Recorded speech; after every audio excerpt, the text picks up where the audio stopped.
New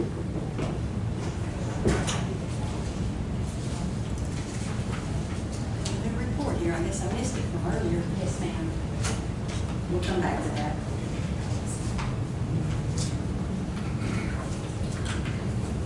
All right, I have an ambulance question. How many calls do y'all make normally a year? It's on the back of that. It's on the back? How many There we it made? is, I missed it, okay. How many we made in 2020? Okay.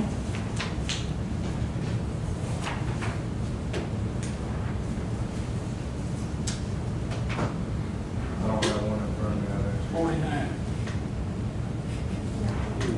No, it's no way. That's what, yeah, I was gonna say that's a week. Say that again. It's down towards the bottom.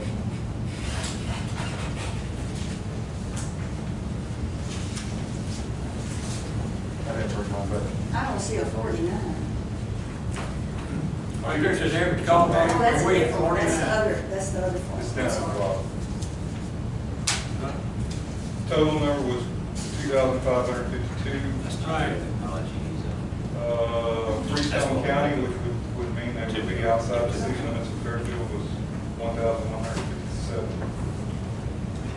1,306 were inside the city of Fairfield, Okay. with 675 of those being transported out of the hospital.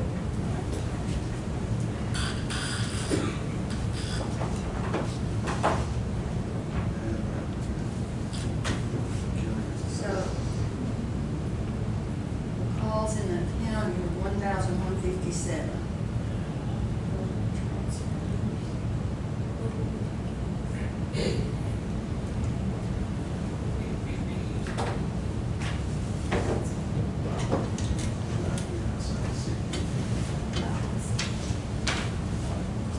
Well, I did get a little information from T.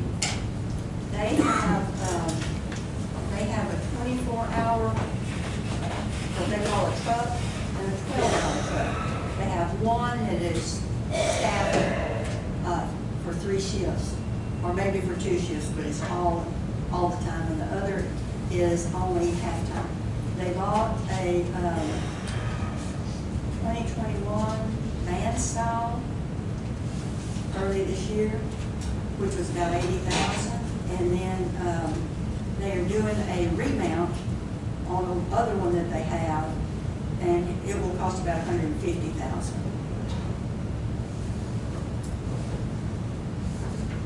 They said they do about 1,200 calls a year, and most of those are long haul, I guess because they don't have a hospital, so they're taking those on long calls. So let's see what else.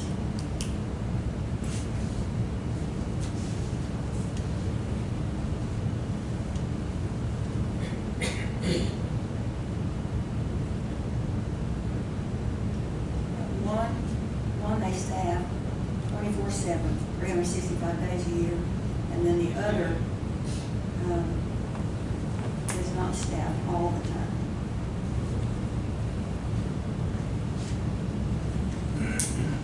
They do about 450 hospital-to-hospital transfers.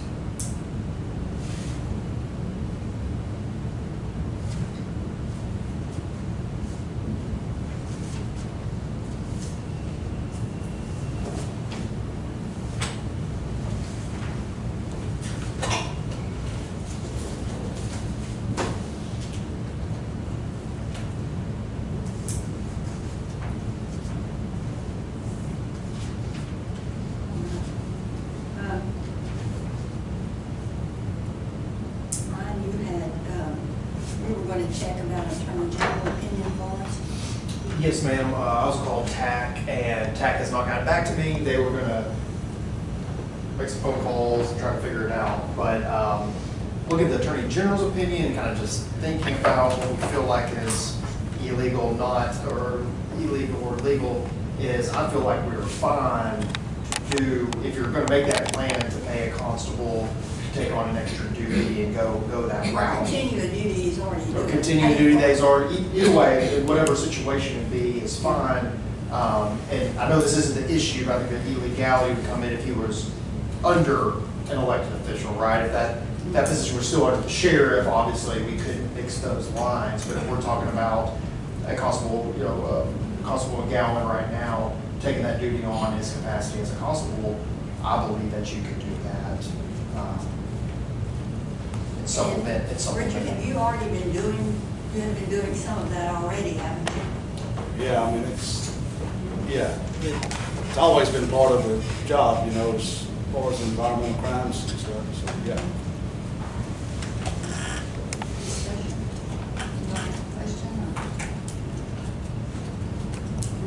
Consider whatever next. I missed out on something here, good, I guess I would. Pardon? On the environmental, when we're talking about environmental, what are we planning on doing with it? I wasn't here earlier, I was taking a call for that data. I basically spoke to say that I would like to see McGowan get that job. And we were just negotiating out how to pay, and even if we could do it. What I see is Richard doing a lot more than just constable duties. He's doing deputy work, and he has been involved in environmental crimes work. I'm the only environmental crime officer in the county besides McGee, who went to DA's office. And it should be all of our jobs to do it, in my opinion. We have 4 precincts here, we should all be taking care of our own precinct. But on the same line, if you're going to give it to one person, you need to give them a deputy because it's a full-time job. It's not just something that you can do a little bit and then not do it. I've got my website set up as environmental, when it calls my office, that we can do environmental crimes as well. Most of it's been going through the SO, and I'm assuming they call the SO, they dispatch them out that way. But I haven't been dispatched to any of them, but that's here and there. I mean, whoever does it's going to have to be certified environmental crimes officer. And, if you're going to put that task on anybody, you need to make sure that they have the resources to do it. I would say, if they're going to be an environmental crimes officer, then you need to give a deputy or something to do just that. That person needs to be doing environmental crimes because you have the truck with the sheriff department now that was originally for environmental crimes. And that vehicle will be used to do environmental crimes. So I mean, I think it should be, if you keep it with the sheriff department or wherever you put it, it needs to be a full-time job. It needs to be understood a full-time job. Because you could ask McGee, if he was here, he could tell you that he spent a lot of time that people would call him.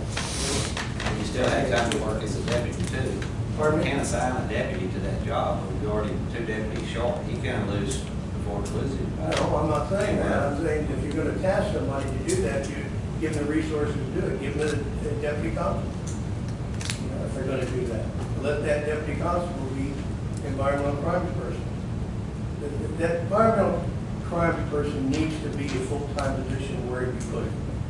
And you can't just task and double task and triple task and expect that the job will get done like McGee did it. Because McGee put his full-time part into it. I can tell you that. I know that for a fact. I heard him on the radio all the time. And so. Thank you. Do we have any other discussion now? Let's